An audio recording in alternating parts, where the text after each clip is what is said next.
Bonjour à tous. Sur la guerre en Ukraine, c'est de plus en plus net. Les militaires français refusent très majoritairement de suivre Macron.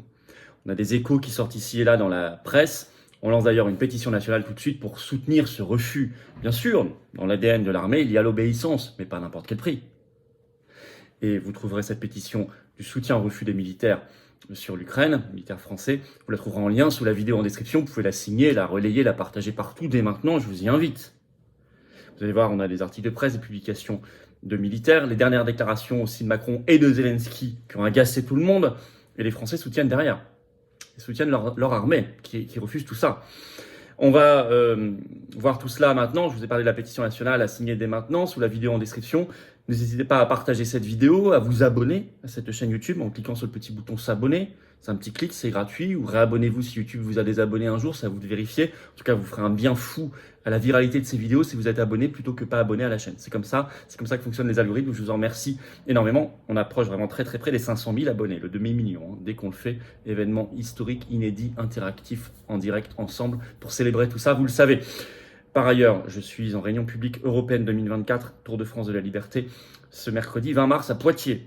Il y a un petit formulaire d'inscription que je vous demande de bien vouloir remplir qui se trouve sous la vidéo en lien en description. C'est juste 5 € l'entrée, c'est ouvert aux adhérents et non-adhérents, comme toutes nos réunions publiques, comme toutes nos manifs d'ailleurs. Et on vous offre un verre de l'amitié. Par ailleurs, le jeudi 28 mars, je suis dans l'Aube, Arcis-sur-Aube. Pareil, inscription par un autre formulaire sous la vidéo en description pour le jeudi 28 mars, Européenne 2024, Tour de France de la Liberté. Inscrivez-vous, faites inscrire du monde. C'est un très gros moment. Voilà. Écoutez, vous savez, quand on se bat pour la paix, on se bat ensemble. Soyez adhérents, réadhérents, ou faites un don de soutien au mouvement. Tous les liens pour le faire sont sous la vidéo en description. Ils se retrouvent également sur les-patriotes.fr, très facilement visible. Adhérer, réadhérer ou donner au mouvement. J'en reparle tout à l'heure, mais j'ai besoin de vous et on a tous besoin les uns des autres, donc je vous attends. J'y reviens tout à l'heure. Alors, quand l'armée ne suit plus Macron, suite à ses sorties délirantes, l'envoi de troupes au sol, cette escalade de la guerre, les Français non plus d'ailleurs ne suivent pas, mais on va y revenir. Alors d'abord, cette sortie révélée par le journal Le Monde, incroyable, de Macron qui concerne directement les militaires français. Ça a été révélé par l'édition du 14 mars du Monde. Ce sont des propos qu'il aurait tenus le 21 février dernier, donc c'est pas si vieux, en comité restreint à l'Élysée. Je cite Macron, « De toute façon, dans l'année qui vient, je vais devoir envoyer des mecs à Odessa. » Et le Monde ajoute, lâche d'un air dégagé, le chef de l'État devant une poignée d'invités. J'aime bien le d'un air dégagé, comme ça. Bon, je vais devoir, dans l'année qui vient, envoyer des mecs à Odessa. Alors c'est dans l'article du 14 mars du Monde qui s'appelle « Guerre en Ukraine, la métamorphose d'Emmanuel Macron, colombe devenue faucon ». Alors on a des éléments qui sortent qui laissent penser que l'armée française n'est pas prête du tout à suivre, qu'il se passe quelque chose d'assez inédit, assez marquant en tout cas au sein de l'armée française. Il y avait déjà eu ces fuites révélées par le Canard enchaîné dans son édition du 28 février, en citant l'armée française, très dubitative, sur ce que venait de dire Macron à l'époque, c'est-à-dire le possible envoi de troupes au sol. Je cite, les militaires disent, d'après le Canard enchaîné, on n'y croit pas, on ne nous a pas consultés. Certains parlent de lubie, entre guillemets, voire d'inconséquence du chef de l'État. Et un article de Marianne publié le 7 mars en rajoute une couche, va dans le même sens concernant les militaires français. Je vais vous lire un extrait de cet article de Marianne. Plusieurs militaires français disent, eux, être tombés de l'armoire.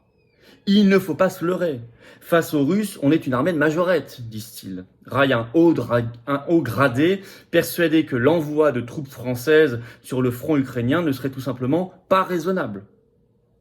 Plusieurs rapports confidentiels défense que Marianne a pu consulter évoquent en outre une situation critique bien loin des discours officiels sur le front ukrainien. Et vous avez même des prises de parole, par exemple, de vraiment haut gradé, très surprenantes. Par exemple, ce 8 mars sur LCI, figurez-vous, le général François Chauvency, en direct à l'antenne, la vidéo circule, qui déclare ceci.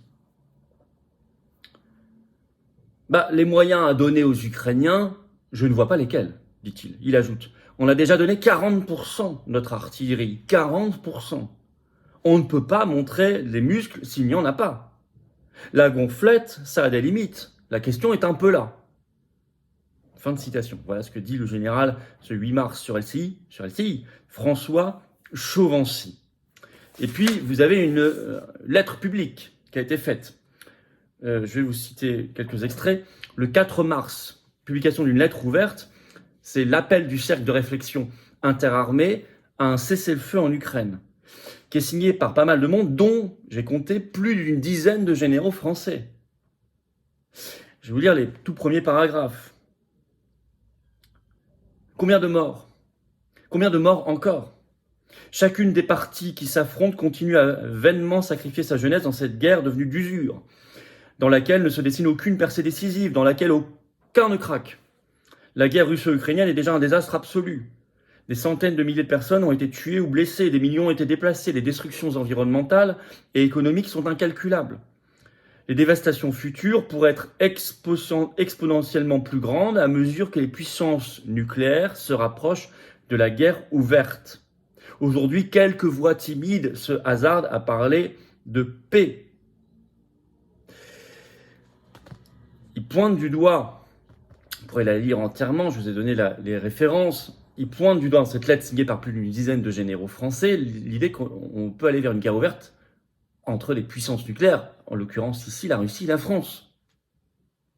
Et ils sont contre ça. Alors, les Français, eux, sont très opposés au délire de Macron. On le sait, c'était mesuré par un sondage CSA pour le JDD le 28 février. 76% des Français, je cite, opposés à l'envoi de troupes en Ukraine, plus de 3 sur 4. Et par ailleurs, des propos tout récents de Zelensky, le président ukrainien, ont considérablement agacé des militaires français. Il était en interview pour Le Monde et BFM TV ce 11 mars et il déclare ceci, je cite, ça a été beaucoup repris. « Tant que l'Ukraine tient, l'armée française peut rester sur le territoire français. » Mais c'est pas Macron qui dit ça, qui serait à la limite constitutionnellement chef des armées. Non, c'est Zelensky, le président d'une puissance étrangère, qui parle pourtant de ce que doit faire l'armée française. Tant que l'Ukraine tient, l'armée française peut rester sur le territoire français. Alors ça, je veux vous dire que au sein des rangs de l'armée française, ça n'est pas passé justement. C'est là, voilà. Est-il, se prend-il pour le président de la République française, pour le chef des armées françaises? Enfin, tout ça est assez hallucinant. Voilà. Tout ça est assez hallucinant. Alors, sur le fond, c'est assez rassurant, cette réaction saine de l'armée française, qui effleure ici et là. Vous savez, je vous avais déjà dit dans un direct, je crois un vendredi, qu'en janvier, l'armée française n'a pas voulu suivre Macron qui voulait se mettre sous l'opération américaine en mer Rouge. Je vous en avais parlé, et c'est assez rare pour être signalé. Donc on voit qu'il se passe de plus en plus de choses au sein de l'armée française. Et là, ce sont des réflexes sur cette histoire de Russie, d'Ukraine, rassurants, très rassurants. Il faut les appuyer. C'est pour ça qu'on lance la pétition nationale, soutien à ce refus des militaires français, que vous trouverez sous la vidéo en lien en description, à signer et à partager dès maintenant. Dès maintenant. Vous verrez, elle est mesurée, vous verrez comment elle est construite. On n'est pas pour l'anarchie, mais on est pour des principes clairs et nets, et surtout pour éviter de sacrifier des millions de personnes. Bon, ok. Et pour l'intérêt supérieur de la France et la paix du monde. C'est notre grand combat. Voilà, donc appuyons la paix, appuyons-les. Merci de partager cette vidéo, de vous abonner pour cela à cette chaîne YouTube. Un petit clic sur s'abonner en dessous, c'est un clic, c'est gratuit. C'est très important, ça aide énormément la chaîne et la diffusion de ces vidéos. Si vous êtes abonné, on va toucher les personnes qui vont nous découvrir. Et je vous attends en patriote, j'ai besoin de vous. Voilà, il faut adhérer, réadhérer ou faire un don de soutien au mouvement dès maintenant. Adhérer, réadhérer, c'est facile, c'est le premier lien sous la vidéo en description. Pour le faire, ce lien est également commenté avec une petite fiche maintenant sur l'écran. Et dans quelques secondes, un lien sur l'écran, vous choisissez. Faire un don de soutien au mouvement, c'est le deuxième lien sous la vidéo en description. Tout ça, c'est défiscalisé aux 2 tiers de vos impôts. Aux 2 tiers, ça fait baisser concrètement vos impôts plutôt que de le donner au fisc, à Macron, qui fera n'importe quoi.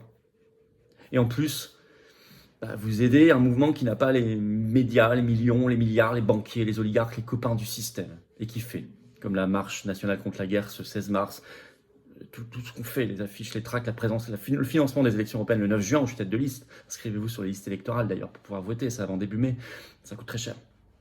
Et si vous adhérez, vous rencontrez des gens qui pensent comme vous près de chez vous, c'est formidable. On se bat pour des belles valeurs de liberté, de souveraineté, de dignité, de paix. Il n'y a pas grand monde sur le terrain, dans les mouvements politiques, il n'y en a qu'un seul même, les patriotes. Alors soutenons-le, soyez avec nous. Bravo aux donateurs, aux réadhérents, bienvenue aux nouveaux adhérents patriotes et vive la France.